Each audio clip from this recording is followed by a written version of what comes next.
আলহামদুলিল্লাহ ওয়াসসালাতু ওয়াসসালামু আলা রাসূলিল্লাহ আম্মা বা'দ আউযু বিল্লাহি মিনাশ শাইতানির রাজীম বিসমিল্লাহির রহমানির রহিম قد أفلح من زكاها وقد خاب من دساها قال النبي صلى الله عليه وسلم خيركم من تعلم القرآن وعلمه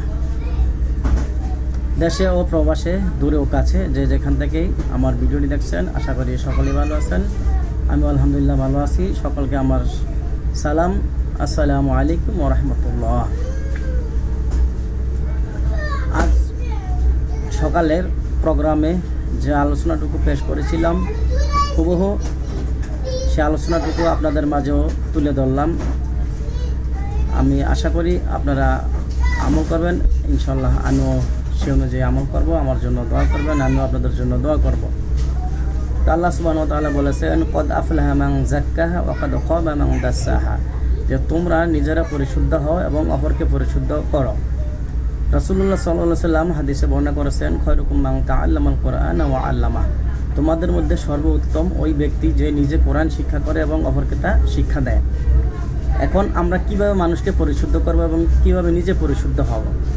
তো নিজে পরিশুদ্ধ হওয়ার জন্য আগে নিজেকে কোরআন জানতে হবে এবং অপরকে পরিশুদ্ধ করার জন্য দাওয়াত দেওয়ার জন্য নিজেকে কোরআন জানতে হবে। দুটি ক্ষেত্রেই আমাদের কোরআন জানতে হবে, কোরআন শিখতে হবে। কোরআন শিক্ষা করা ফরজ এবং কোরআন শুদ্ধ করে পড়াও ফরজ। যদি কোরআন অশুদ্ধ করে কেউ নামাজে তেলাওয়াত করে তাহলে তার নামাজ হয় না, নামাজ ভঙ্গ হয়ে যায়। নামাজ ভঙ্গের 19টি কারণের মধ্যে একটি হচ্ছে সহিশুদ্ধ কোরআন তেলাওয়াত। তা অবশ্যই আমরা সহিশুদ্ধভাবে কোরআন তেলাওয়াত করে শিখব এবং অপরকে তা সহিশুদ্ধভাবে শেখানোর চেষ্টা করবো ইনশাআল্লাহ।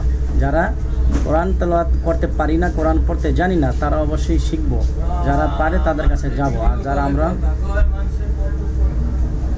যারা আমরা কোরআন তেলাওয়াত করতে জানি, কোরআন পড়তে পারি কিন্তু শুদ্ধ হচ্ছে না, শুদ্ধ করে পড়তে জানি না, তারা অবশ্যই শুদ্ধ করে পড়ার চেষ্টা করব এবং শুদ্ধ করে শিখে নিব ইনশাআল্লাহ এবং নিজের জীবনকে পরিশুদ্ধ করব।